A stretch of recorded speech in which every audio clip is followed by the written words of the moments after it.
Hello aspirants, nimbus academy for IAS में आप सभी का एक बार फिर से स्वागत है। जैसे कि आपको पता है कि एक मैप सीरीज मैंने स्टार्ट की है जिसमें आप लोगों को जो क्वेश्चंस अभी आप देख रहे हैं हाल फिलहाल में कुछ इस तरह के सवाल पूछ रहे हैं।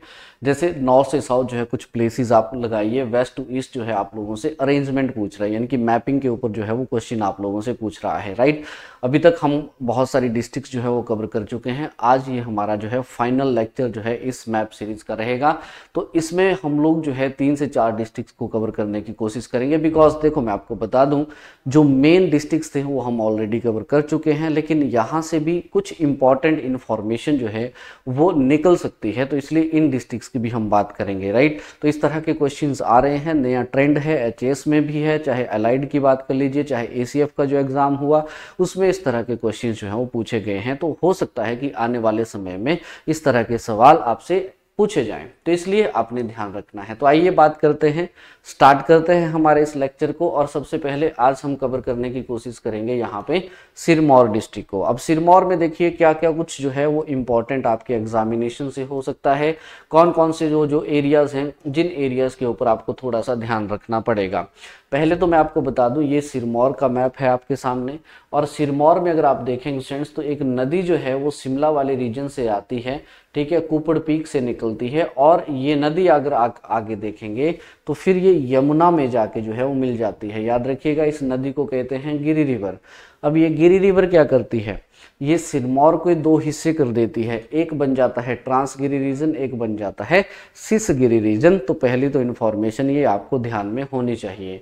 अब इसी गिरी के साथ आसपास अगर हम देखें, कुछ इंपॉर्टेंट सेटलमेंट्स भी हम लोगों को देखने को मिलती हैं। तो थोड़ा नॉर्थ से मैं आप लोगों के साथ एक मूवमेंट स्टार्ट करता हूँ, और फिर हम देखेंगे कौन कौन से इंपॉर्टेंट प्लेसेस वो आपको ध्यान में रखने होते हैं। जब आप नॉर्थ में जाएंगे फ्रेंड्स, तो यहाँ पे एक एरिया आपको मिलता है, इसको कहते हैं यशवंत नगर, ठीक है।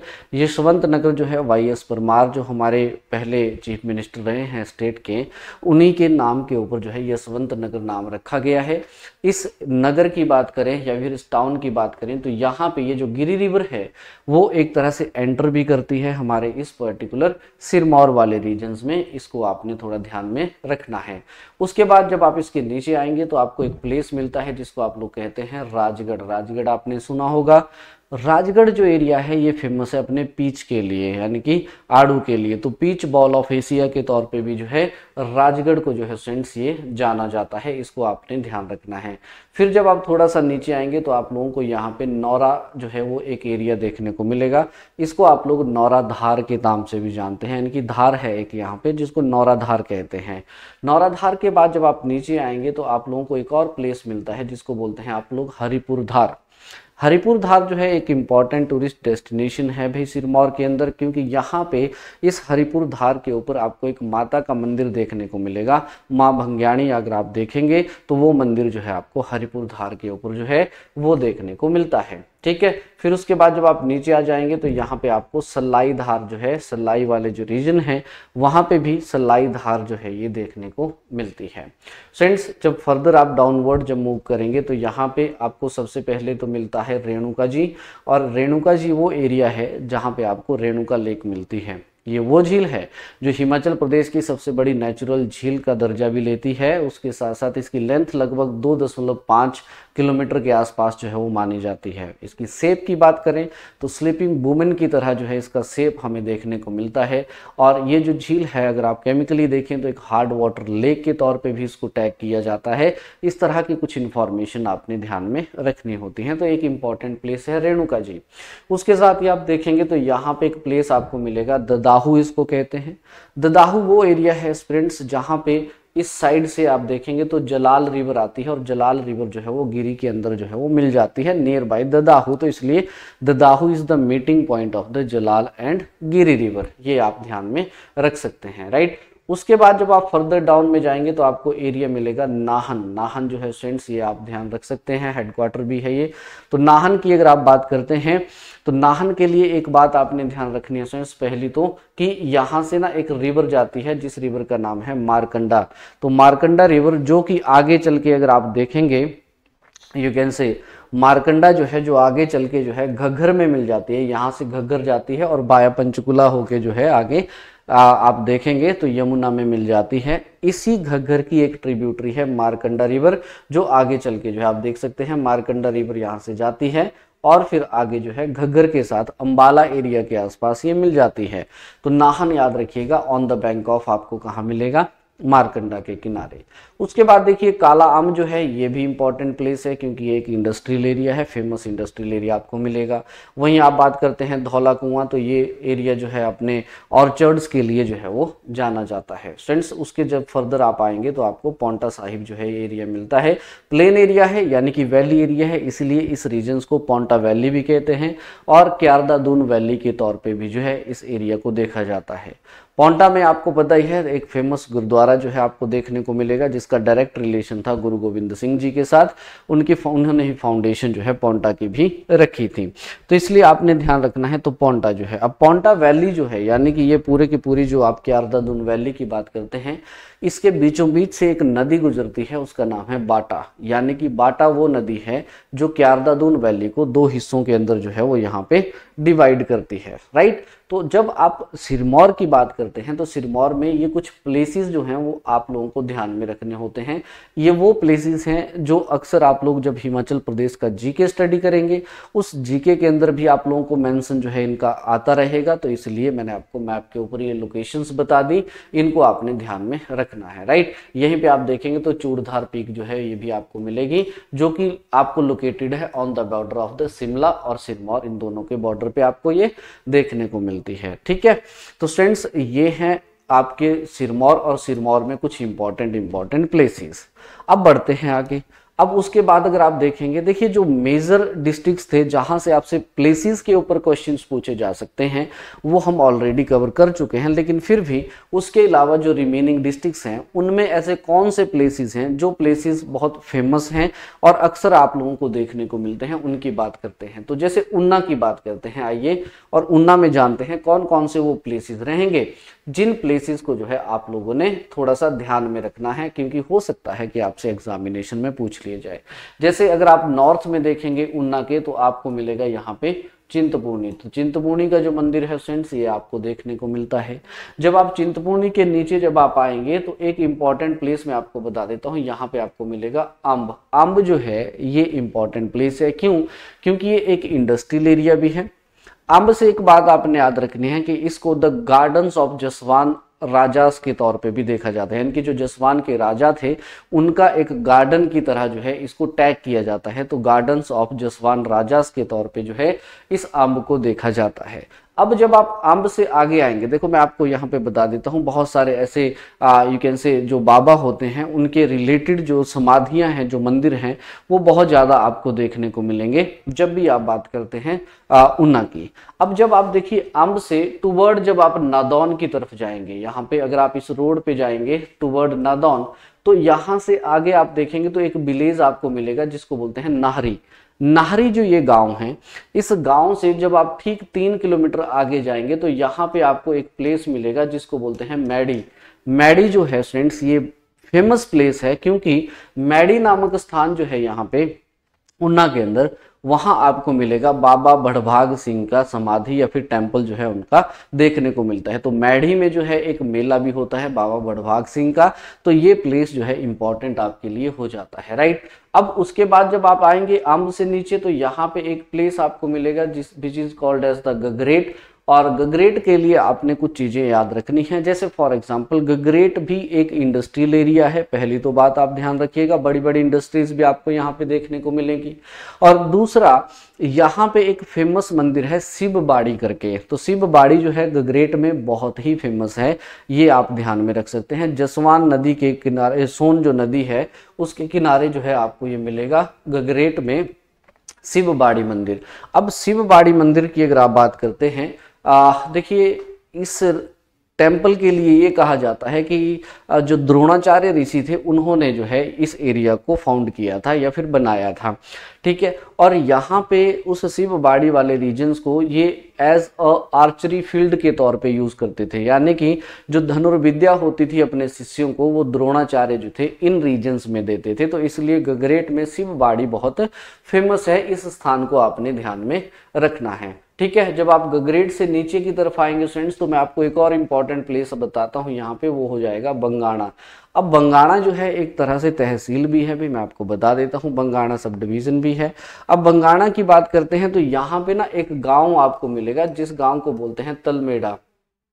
ठीक है, तलमेड़ा, तलमेड़ा जो है उसको कहा जाता है, राइट। अब तलमेड़ा जो है एक इंपॉर्टेंट प्लेस हो जाता है फ्रेंड्स। यहाँ पे अगर आप देखेंगे फेमस प्लेस है तलमेड़ा की, जब आप बात करते हैं तो वो आपको एक फेमस प्लेस के तौर पे जो है वो देखने को मिलेगा। क्यों? क्योंकि यहाँ पे अगर आप देखेंगे एक मंदिर है, ठीक है, तलमेड़ा में एक मंदिर है जिसको बोलते हैं ध्युंसर महादेव का मंदिर जो है वो आपको देखने को मिलता है।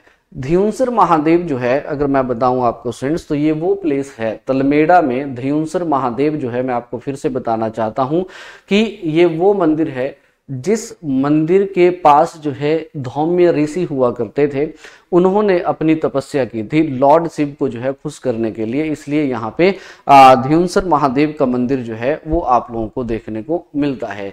देखिए जो मैं धौम्य ऋषि की मैं बात कर रहा हूँ आप लोगों के साथ, तो धौम्य ऋषि जो हैं ये कुल पुरोहित जाने जाते हैं पांडवों के। तो वो जब इन रीजन्स में आए तो ये एरिया उनको बहुत पसंद आया और वहां पे उन्होंने तपस्या की लॉर्ड शिव को खुश करने के लिए। इसलिए आपने इस चीज की ध्यान रखना है कि बंगाणा के पास तलमेड़ा एक जगह है जहां पे आपको ये मिलता है।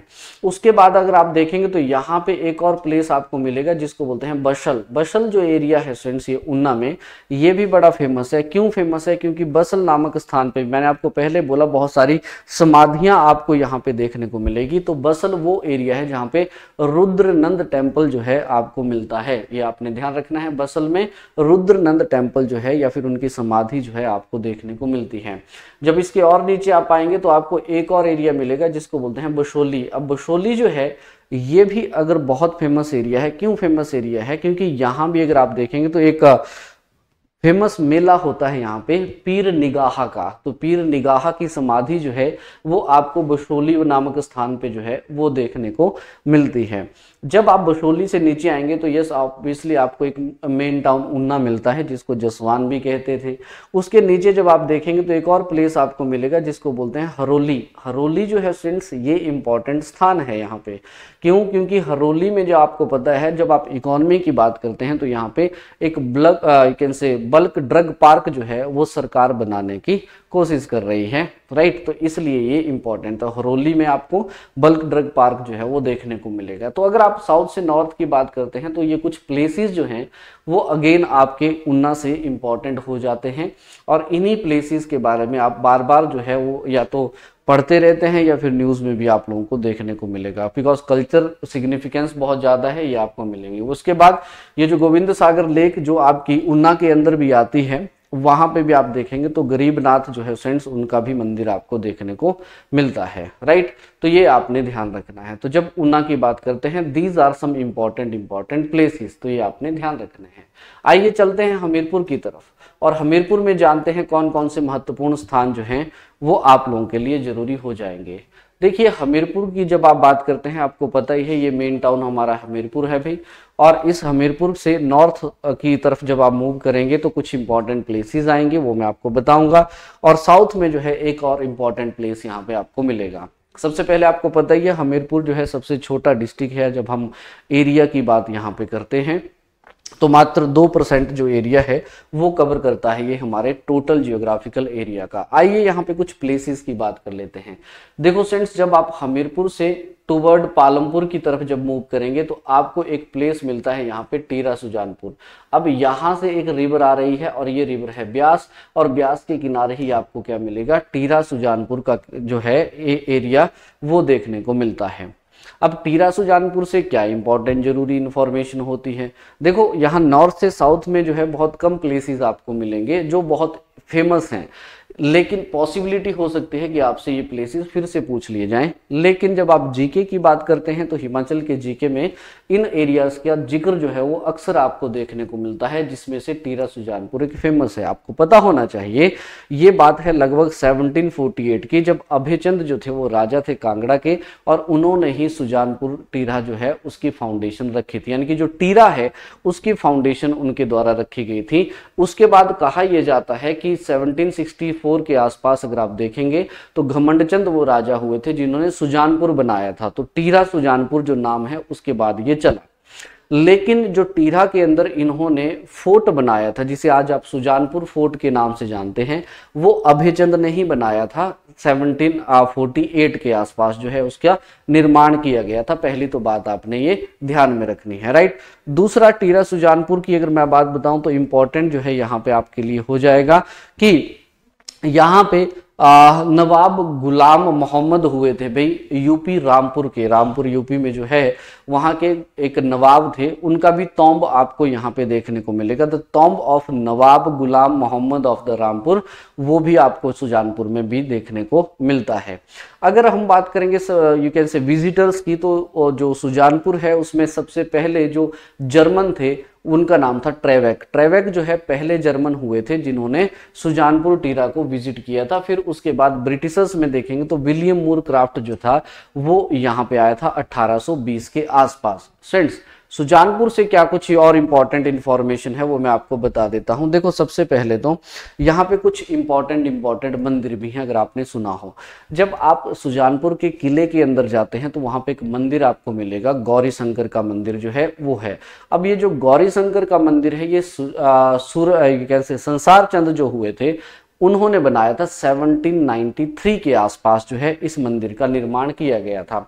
इन्होंने जो गौरी शंकर का मंदिर है सुजानपुर के किले में, वो इन्होंने बनाया था अपनी माता की याद में, यानी कि जब इनके मां की मृत्यु हुई थी तो उसके बाद इनकी याद में इन्होंने गौरी शंकर का मंदिर बनवाया। टीरा सुजानपुर में ही आपको एक मंदिर मिलेगा, नर्मधेश्वर मंदिर जो है उसको कहा जाता है। नर्मधेश्वर मंदिर जो है फ्रेंड्स, ये दोनों ही मंदिर अगर आप देखेंगे, गौरी शंकर भी नर्मधेश्वर भी, दोनों ही एक जैसे हैं और फ्लैट रूफ स्टाइल स्ट्रक्चर जो है आर्किटेक्चर में आपको इनका देखने को मिलेगा। इनकी जो वॉल्स हैं उन वॉल्स के ऊपर आपको पहाड़ी ट्रेडिशनल पेंटिंग्स जो हैं वो भी देखने को मिलती हैं, राइट। याद रखिएगा, ये जो नर्मधेश्वर मंदिर है ये एक्चुअली में बनाया गया था संसार चंद जो थे उनकी एक रानी थी, यानी कि सुकेत के एरिया की एक रानी थी जिसका नाम था यहाँ पे you can say प्रनसारी, you can say इसका जो नाम है, मुझे let me recall that particular name,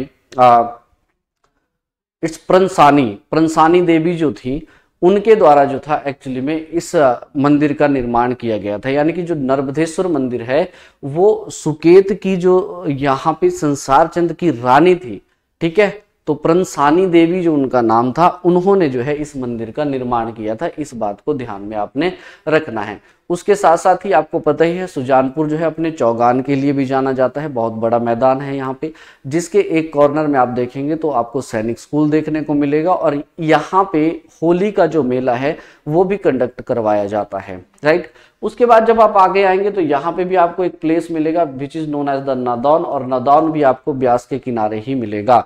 बुल्ला शाह जो है उन्होंने कहा था, आए नादौन तो जाए कौन, यानी कि बुल्ला की जाना में कौन, अ काइंड ऑफ, अगर आप देखेंगे तो इस तरह के कपलेट्स जो हैं यू कैन से नादौन के लिए जो है वो बताए जाते हैं। नादौन जो था it was the summer court of the संसार चंद, और संसार चंद की एक तरह से समर कैपिटल आप बोल सकते हैं या समर कोर्ट आप बोल सकते हैं नादौन। नादौन में आप देखेंगे फ्रेंड्स तो यहाँ पे आप लोगों को एक तो यू कैन से गुरुद्वारा भी देखने को मिलेगा, क्योंकि यहाँ पे गुरु गोविंद सिंह जो है उन्होंने विजिट किया था जब बैटल ऑफ नादौन हुआ था, तो अगेंस्ट मुगल वो लड़े थे और उनका साथ जो था यहाँ पे बिलासपुर के जो राजा है भीमचंद, उन्होंने यहाँ पे दिया था। तो यस, बैटल ऑफ नादौन के बाद फिर जब महाराजा रणजीत सिंह हुए थे तो उन्होंने उनकी याद में यहाँ पे गुरुद्वारे का निर्माण करवाया था। उसके बाद अगर आप देखेंगे फ्रेंड्स यहाँ पे तो बिकलेश्वर महादेव का मंदिर जो है ये भी नादौन में आपको देखने को मिलता है, इसलिए भी ये एरिया बहुत फेमस आपको मिल जाता है। अब नादौन में ही आप देखेंगे तो क्रिकेट का भी आप देखिए एक प्लेग्राउंड आपको मिलेगा, अमतर क्रिकेट स्टेडियम जो है वो भी आपको यहाँ पे देखने को मिलेगा। ये आपने थोड़ा सा ध्यान में रखना हो, अमतर इज द प्लेस जहाँ पे आपको ये मिलता है, और आई थिंक अटल बिहारी वाजपेयी जी के नाम पे जो है उसका नाम रखा गया है। तो नादौन जो है आपने ध्यान रखना है, राइट।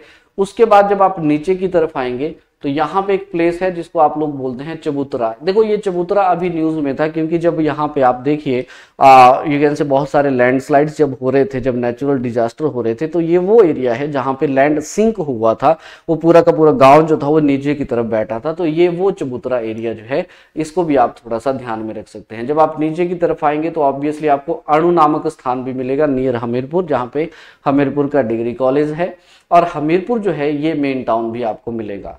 यहीं से अगर आप देखेंगे ईस्ट की तरफ, यानी कि जब आप टुवर्ड्स सरकाघाट मूव करेंगे तो अनु से जो है आप लोगों को कुछ एक इंपॉर्टेंट प्लेसेस मिलेंगे, जैसे टॉनी देवी जो है। अब टॉनी देवी जो है ये भी एक गॉडेस के तौर पे इनको यहाँ पे पूजा जाता है।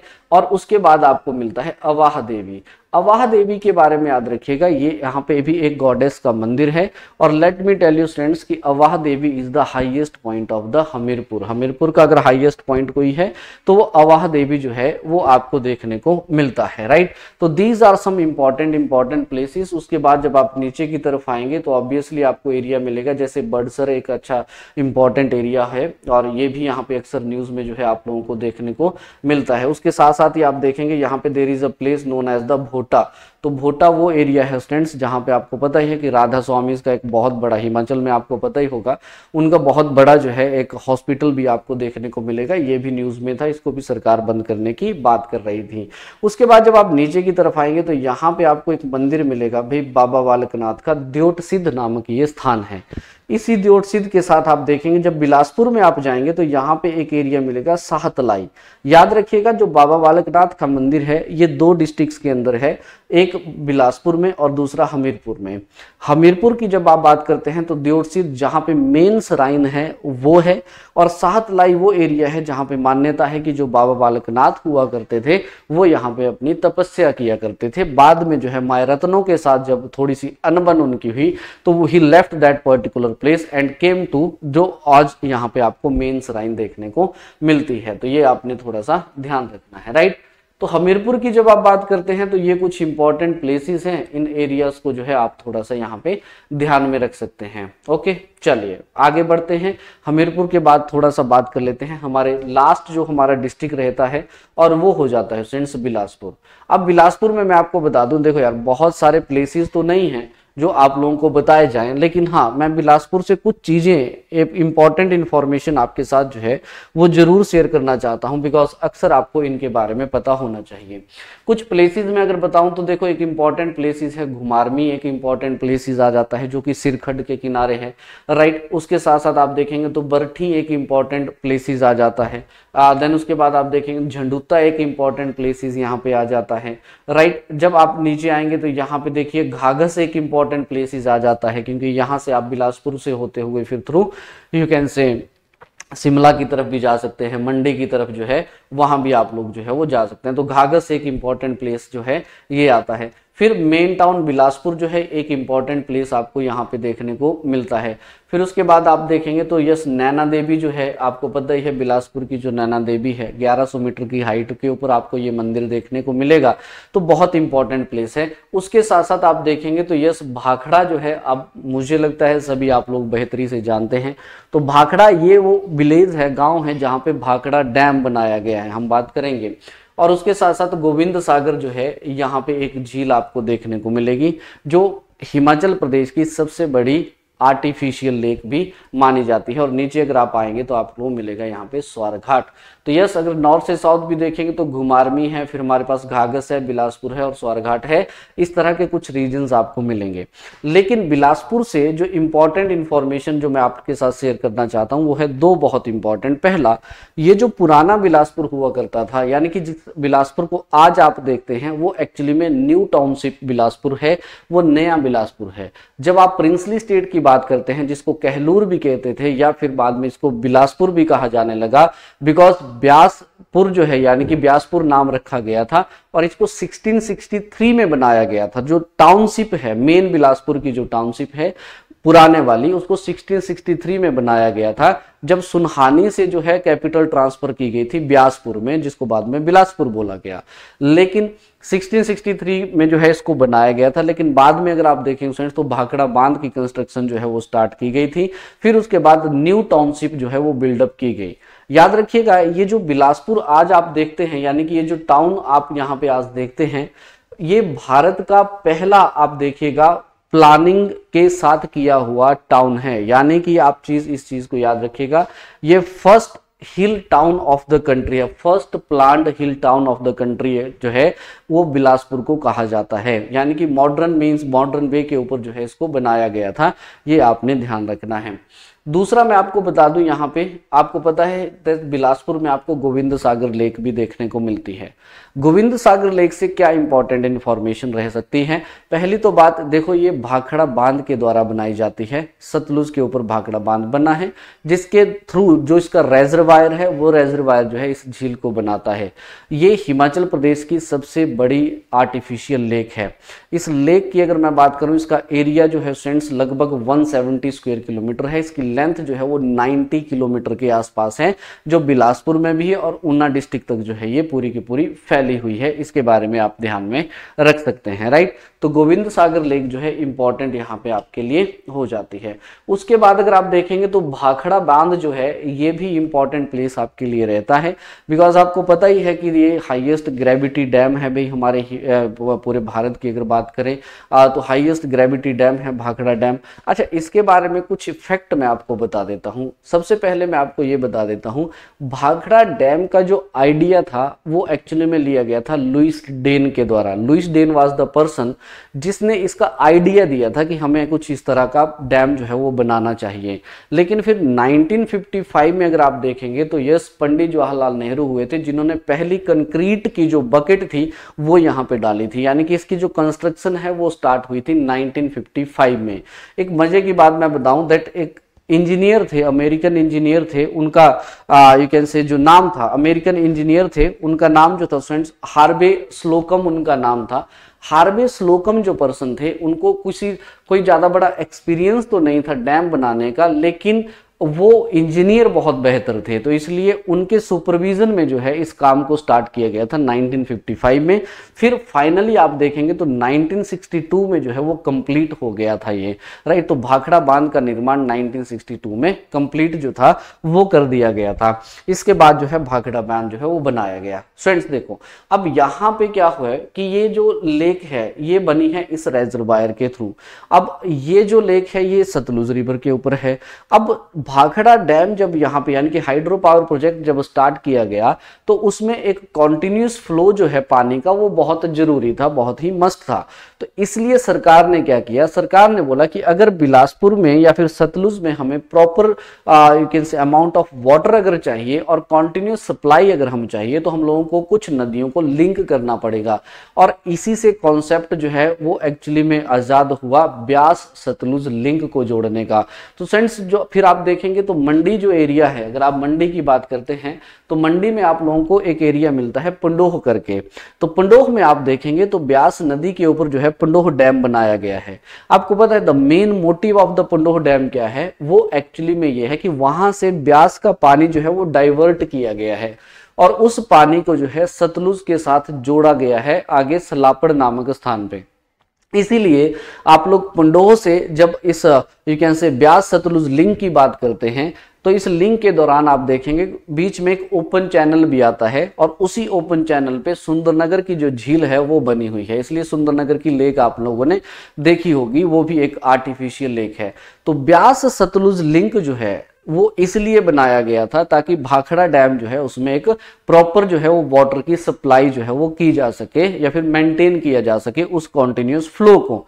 याद रखना ये जो ब्यास सतलुज लिंक है ये 1976 की ये बात है जब इसको कंप्लीट किया गया था। तो ब्यास सतलुज लिंक की कंप्लीशन 1976 में की गई है, इस बात को आपने ध्यान में रखना है।